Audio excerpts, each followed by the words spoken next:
ఆ చిట్టి ఎందుకు ఇట్లా మోసం చేసినారు ప్రజలను? మా గోటు గుద్దండి, మహాలక్ష్మి అని పేరు పెట్టి ప్రతి మహిళకు 2500 రూపాయలు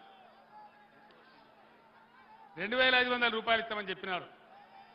ఇస్తున్నారా మహాలక్ష్మి పథకం? నిరుద్యోగులకు 4000 వృత్తి ఇస్తామని చెప్పినారు.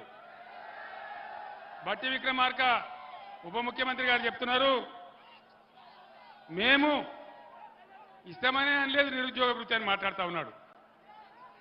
అడ్డగోలు హామీలు ఇచ్చి, అడ్డగోలు వాగ్దానాలు చేసి, ప్రజలను మోసం చేసి గద్దెకెక్కినటువంటి ఈ కాంగ్రెస్ ప్రభుత్వం ఈరోజు మళ్ళీ మీ ముందుకొచ్చి మళ్ళా ఓట్లు అడుగుతా ఉంది. నేను ఒక్కటే మాట మీకు మనవి చేస్తా ఉన్నా, ఒకటే ఒక విషయం నేను మీకు మనవి చేస్తా ఉన్నా. ఈ పార్లమెంటు ఎన్నికలలో బీఆర్ఎస్ అభ్యర్థులు గెలిస్తేనే బ్రహ్మాండంగా ఈ ప్రభుత్వం యొక్క మెడలు వంచి అన్ని కార్యక్రమాలు అమలు చేపిస్తాం. ఆ బాధ్యత నాది. నేను ఒక్కటే మాట మనవి చేస్తా ఉన్నా, ఇవాళ తెలంగాణ కేసీఆర్ ఆనవాళ్ళ లేకుండా చేస్తామంటారు. కేసీఆర్ని తీసుకుపోయి చెర్లపల్లి జైలు వేస్తామంటారు. ఈ జైళ్లకు తోకమట్ట కేసీఆర్ భయపడతాడా? అట్లా భయపడితే తెలంగాణ వచ్చేదా?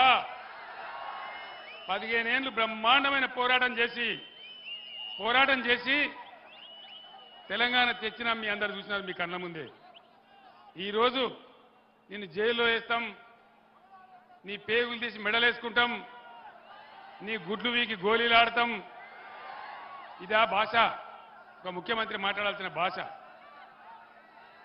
మిమ్మల్ని పండబెట్టి తొక్కుతాం, ఇదే భాషనా? ఒక ముఖ్యమంత్రి నుంచి ఆశించేది ఇదేనా?